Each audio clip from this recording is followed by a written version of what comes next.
أعوذ بالله من الشيطان الرجيم.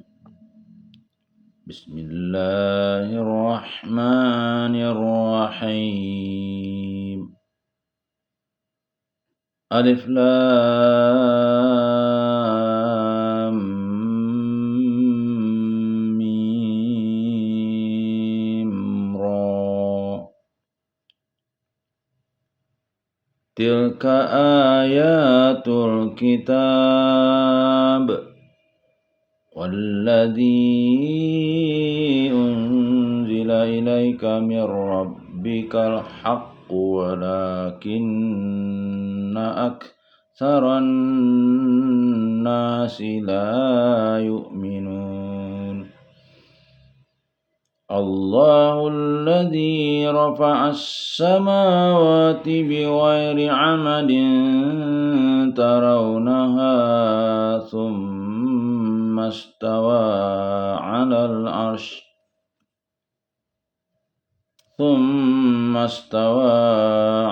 العرش وسخر الشمس والقمر كل يجري لأجل مسمى يدبر الأمر يفصل الآيات لعلكم بلقاء ربكم توقنون. وهو الذي مد الأرض وجعل فيها رواسي وأنهارا ومن كل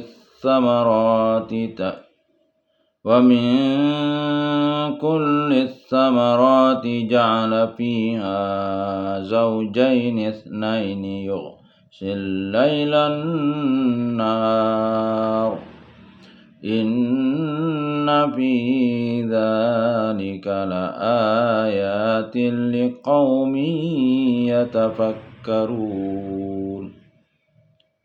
وفي الأرض قطع متجاورات وجنات من أعناب وزرع ونخيل سنوان وغير سنوان يسقى بماء واحد ونفضل بعضها على بعض في الأكل إن في ذلك لآيات لقوم يعقلون. وإن تعجب فعجب قولهم أإذا كنا ترابا أإنا لفي خلق جديد. أولئك الذين كفروا بربهم وأولئك الأغلال في أعناقهم وأولئك أصحاب النار هم فيها خالدون. ويستعجلونك بالسيئة قبل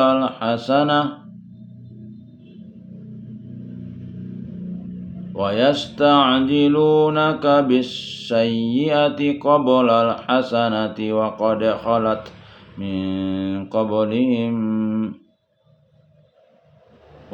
خلت من قبلهم المثلات وإن ربك لذو مغفرة للناس على ظلمهم وإن ربك لشديد العقاب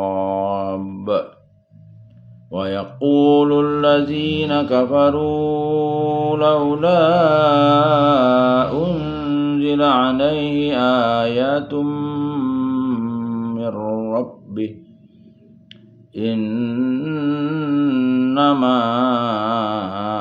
أنت منذر ولكل قوم هاد الله يعلم ما تحمل كل أنثى وما تغيض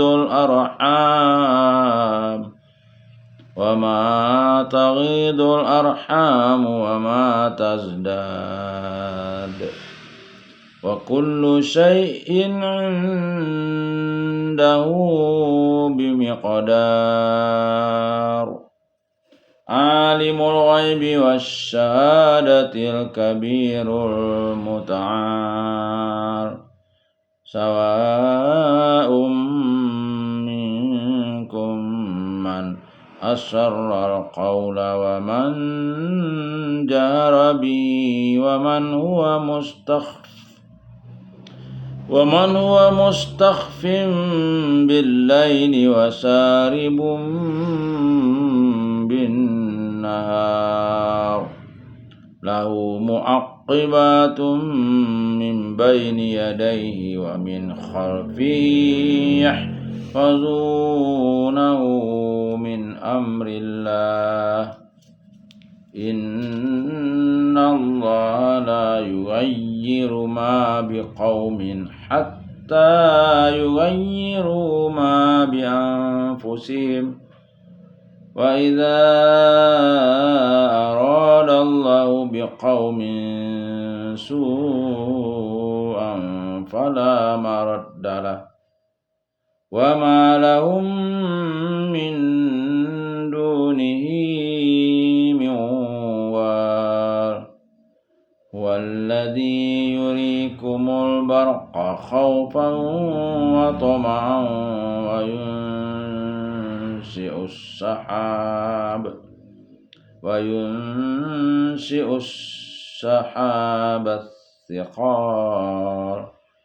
وينشئ السحاب الثقال ويسبح الرعد بحمده والملائكة من خيفته ويرسل الصواعق فيصيب بها من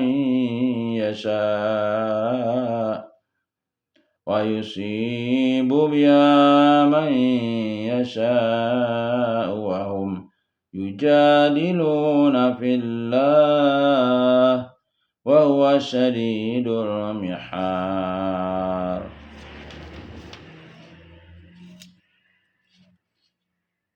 له دعوة الحق والذين يدعون من دونه لا يستجيبون لهم بشيء إلا كباسط كفيه إلى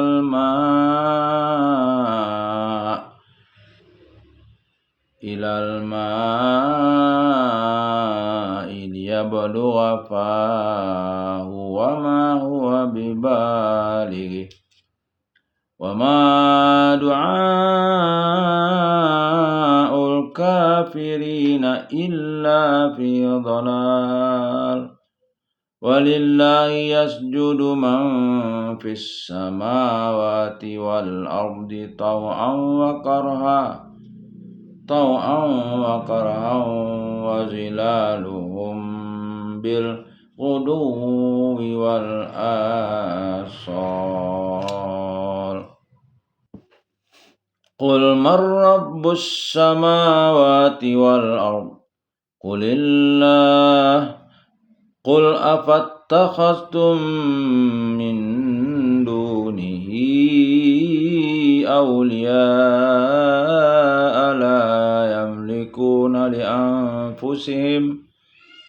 لا يملكون لأنفسهم نفعا ولا ضرا قل هل يستوي الأعمى والبصير أم هل تستوي الظلمات والنور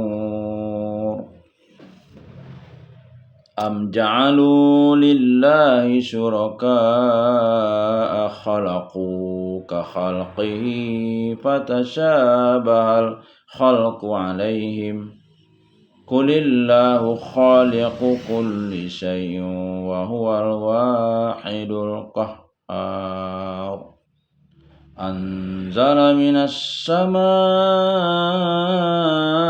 ماء فسالت أودية بقدرها فاحتمل السيل زبدا رابيا ومما يوقدون عليه في النار ابتغاء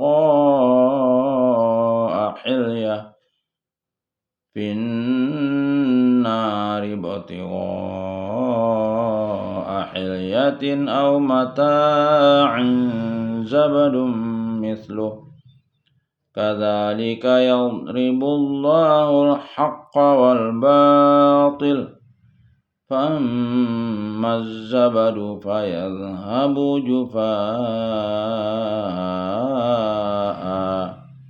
وأما ما ينفع الناس فيمكث في الأرض كذلك يضرب الله الأمثال للذين استجابوا لربهم الحسنى والذين لم يستجيبوا له لو أن لهم ما في الأرض جميعا ومثله معه لافتدوا به أولئك لهم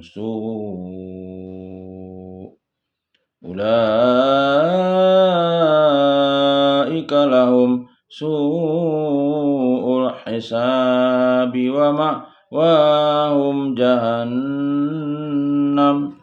وبئس المهاد Sadaqallahul azim. Terjemah surat Ar-Ra'd atau Guruh Madaniyah diturunkan di Madinah. Surat ke-13 terdiri dari 43 ayat. Aku berlindung kepada Allah dari godaan setan yang terkutuk. Dengan nama Allah yang Maha Pengasih, Maha Penyayang. 1. Alif Lam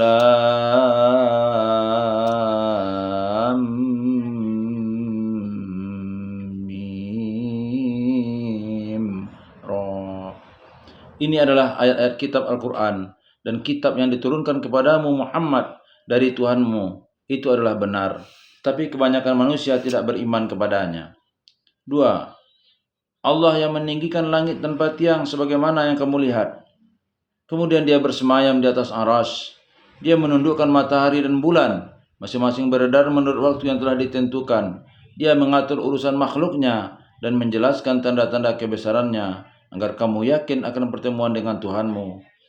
3. Dan dia yang menghamparkan bumi dan menjadikan gunung-gunung dan sungai-sungai di atasnya, dan padanya dia menjadikan semua buah-buahan berpasang-pasangan. Dia menutupkan malam kepada siang. Sungguh pada yang demikian itu terdapat tanda-tanda kebesaran Allah bagi orang-orang yang berpikir.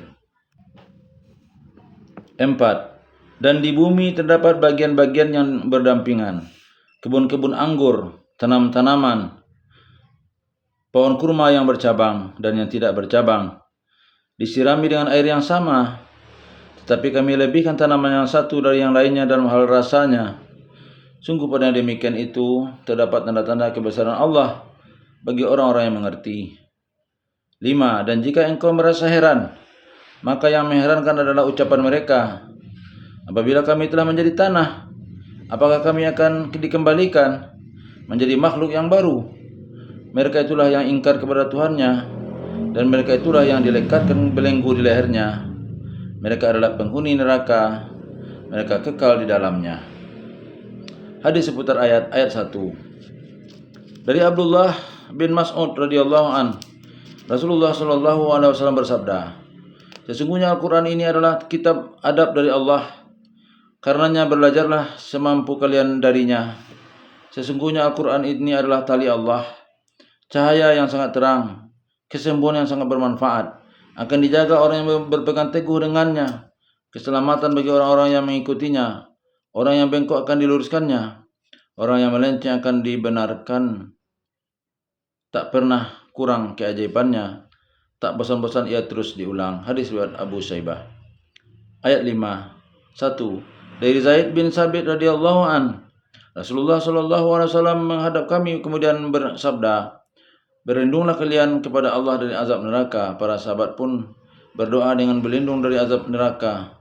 Rasulullah sallallahu alaihi wasallam kemudian bersabda kembali, berlindunglah kalian dari azab kubur. Para sahabat pun berlindung dari azab kubur. Hadis riwayat Muslim. 2. Dari Abu Sa'id Al-Khudri radhiyallahu an, Rasulullah sallallahu alaihi wasallam bersabda, sebuah leher seperti ular keluar dari neraka, lalu ia berbicara. Ia bisa berbicara, ia pun mengatakan, pada hari ini aku dipasrahi menyiksa 3 golongan manusia. Setiap orang yang sombong lagi membangkang, orang yang menjadikan sembahan selain Allah bersamanya, dan setiap orang yang membunuh sebuah jiwa bukan karena kisos, sehingga leher tersebut melilit mereka dan melemparkan mereka ke dalam dahsyatnya azab jahanam. Hadis riwayat Ahmad. Terjemah ayat 6. Dan mereka meminta kepadamu agar dipercepat datangnya siksaan sebelum mereka meminta kebaikan, padahal telah terjadi bermacam-macam contoh siksaan sebelum mereka. Sungguh Tuhanmu benar-benar memiliki ampunan bagi manusia atas kezaliman mereka, dan sungguh Tuhanmu sangat keras siksaannya. 7. Dan orang-orang kafir berkata, mengapa tidak diturunkan kepadanya Muhammad suatu tanda atau mukjizat dari Tuhannya? Sesungguhnya engkau hanyalah seorang pemberi peringatan, dan bagi setiap kaum ada orang yang memberi petunjuk. 8. Allah mengetahui apa yang dikandung oleh setiap perempuan, apa yang kurang sempurna dan apa yang bertambah dalam rahim, dan segala sesuatu ada ukuran di sisinya. 9. Allah yang mengetahui semua yang gaib dan yang nyata, yang maha besar, maha tinggi. 10. Sama saja bagi Allah siapa di antaramu yang merahasiakan ucapannya, dan siapa yang berterus terang dengannya, dan siapa yang bersembunyi pada malam hari dan yang berjalan pada siang hari. 11. Baginya manusia ada malaikat-malaikat yang selalu menjaganya bergiliran. Dari depan dan belakangnya mereka menjaganya atas perintah Allah. Sesungguhnya Allah tidak mengubah keadaan suatu kaum sebelum mereka mengubah keadaan diri mereka sendiri. Dan apabila Allah menghendaki keburukan terhadap suatu kaum, maka tak ada yang dapat menolaknya, dan tidak ada pelindung bagi mereka selain Dia. 12. Dialah yang memperlihatkan kilat kepadamu yang menimbulkan ketakutan dan harapan, dan Dia menjadikan mendung. 13. Dan guru pun bertasbih memujinya. Demikian pula para malaikat karena takut kepadanya. Dan Allah melepaskan halilintar, lalu menimpakan kepada siapa yang Dia kehendaki, sementara mereka berbantah-bantahan tentang Allah, dan Dia maha keras siksaannya. Asbabun Nuzul ayat 13. Anas radhiyallahu an menerangkan bahwa suatu hari Rasulullah sallallahu alaihi wasallam mengutus seorang sahabat untuk menemui pembesar kaum jahiliyah untuk berdakwah. Pembesar itu berkata, apakah Tuhanmu yang kamu ajak aku menyembahnya itu terbuat dari besi, tembaga, perak atau emas? Utusan Rasul sallallahu alaihi wasallam itu pulang untuk melaporkan peristiwa itu kepada Rasul sallallahu alaihi wasallam. Lalu ia diutus kembali sehingga datang dan pergi hingga 3 kali. Pada kali yang ketiga Allah mengutus Petir untuk menyambar hingga mati pembesar jahiliyah itu. Maka turunlah ayat ini. Hadis riwayat Nasai dan Bazzar. Ayatnya adalah, dan guru pun bertasbih memujinya. Demikian pula para malaikat karena takut kepadanya, dan Allah melepaskan halilintar lalu menimpakannya kepada siapa yang Dia kehendaki, sementara mereka berbantah-bantahan tentang Allah, dan Dia maha keras siksaannya. Hadis seputar ayat 6. Dari Abu Hurairah radhiyallahu an, Rasulullah sallallahu alaihi wasallam bersabda, sesungguhnya Allah telah mengampuni apa-apa yang tersirat dalam hati umatku selama mereka tidak melakukan atau mengucapkannya. Hadis riwayat Bukhari dan Muslim. Ayat 10. Dari Ibnu Umar radhiyallahu an, Rasulullah sallallahu alaihi wasallam bersabda, kunci-kunci ilmu gaib itu ada 5. Hanya Allah yang mengetahuinya. Tidak ada yang tahu apa yang terjadi esok hari kecuali Allah. Tidak ada yang tahu apa yang dikandung oleh rahim kecuali Allah. Tidak ada yang tahu kapan turun hujan kecuali Allah. Tidak ada seorang pun yang tahu di bumi mana dia akan meninggal, dan tidak ada yang tahu kapan terjadi hari kiamat kecuali Allah. Hadis riwayat Bukhari. Terjemah ayat 14. Hanya kepada Allah doa yang benar, Berhala-berhala yang mereka sembah selain Allah tidak dapat mengabulkan apapun bagi mereka. Tidak ubahnya seperti orang yang membukakan kedua telapak tangannya ke dalam air agar air sampai ke mulutnya, padahal air itu tidak akan sampai ke mulutnya, dan doa orang-orang kafir itu hanyalah sia-sia belaka. 15. Dan semua sujud kepada Allah, baik yang di langit maupun yang di bumi, baik dengan kemauan sendiri maupun terpaksa, dan sujud pula bayang-bayang mereka pada waktu pagi dan petang hari. 16. Katakanlah Muhammad, siapakah Tuhan langit dan bumi? Katakanlah Allah. Katakanlah, pantaskah kamu mengambil pelindung-pelindung selain Allah, padahal mereka tidak kuasa mendatangkan manfaat maupun menolak mudarat bagi dirinya sendiri. Katakanlah, samakah orang yang buta dengan yang dapat melihat, atau samakah yang gelap dengan yang terang? Apakah mereka menjadikan sekutu-sekutu bagi Allah yang dapat menciptakan seperti ciptaannya, sehingga kedua ciptaan itu serupa menurut pandangan mereka? Katakanlah, Allah adalah pencipta segala sesuatu, dan Dia Tuhan yang Maha Esa, Maha Perkasa. 17. Allah telah menurunkan air hujan dari langit, maka mengalirlah air di lembah-lembah menurut ukurannya, maka arus itu membawa buih yang mengambang, dan dari logam yang mereka lebur dalam api untuk membuat perhiasan atau alat-alat, ada pula buihnya seperti buih arus itu. Demikianlah Allah membuat perumpamaan tentang yang benar dan yang batil. Adapun yang buih akan hilang sebagai sesuatu yang tidak ada gunanya, tetapi yang bermanfaat bagi manusia akan tetap ada di bumi. Demikianlah Allah membuat perumpamaan. 18. Bagi orang-orang yang memenuhi seruan Tuhan, mereka disediakan balasan yang baik. Dan orang-orang yang tidak memenuhi seruannya, sekiranya mereka memiliki semua yang ada di bumi dan ditambah sebanyak itu lagi, niscaya mereka akan menembus dirinya dengan itu. Orang-orang itu mendapat hisab perhitungan yang buruk, dan tempat kediaman mereka jahanam, dan itulah seburuk-buruk tempat kediaman. Hadis seputar ayat 14. 1. Dari Salman Al-Farisi radhiyallahu an, Nabi Sallallahu Alaihi Wasallam bersabda, sesungguhnya Allah kalian itu hidup lagi mulia, malu terhadap hambanya yang telah mengangkat kedua telapak tangannya meminta kepada Allah, namun mengembalikannya dalam keadaan kosong. Hadis riwayat Tirmizi. 2. Dari Ibnu Umar radhiyallahu an, Rasulullah Sallallahu Alaihi Wasallam bersabda, siapa yang memanjatkan doa, maka akan dibukakan baginya pintu-pintu rahmat, dan sesungguhnya doa itu berguna terhadap ketentuan yang telah turun atau yang akan turun, dan qada itu bisa tertolak dengan doa, karenanya berdoalah kalian. Hadis riwayat Tirmizi. 3. Dari Abu Hurairah radhiyallahu an, Rasulullah Sallallahu Alaihi Wasallam bersabda, tidak ada sesuatu yang lebih mulia di sisi Allah melainkan berdoa. Hadis riwayat Hakim. 4. Dari Nu'man bin Bashir radhiyallahu an, Rasulullah Sallallahu Alaihi Wasallam bersabda, berdoa itu adalah ibadah. Hadis riwayat Tirmizi. Ayat 16 sampai 18. 1. Dari Ibnu Mas'ud radhiyallahu an, Rasulullah Sallallahu Alaihi Wasallam bersabda, barang siapa yang mati dalam keadaan menyembah sesembahan selain Allah, maka masuklah ia ke dalam neraka. Hadis riwayat Bukhari. 2. Dari Jabir bin Abdullah radhiyallahu an, Rasulullah Sallallahu Alaihi Wasallam bersabda, barang siapa yang menemui Allah dalam keadaan tidak berbuat syirik kepadanya, pasti ia masuk surga, dan barang siapa menemuinya dalam keadaan berbuat kemusyrikan, maka pasti ia masuk neraka. Hadis riwayat Muslim.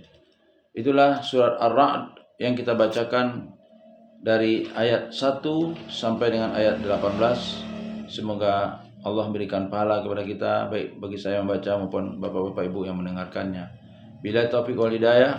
Assalamualaikum warahmatullahi wabarakatuh.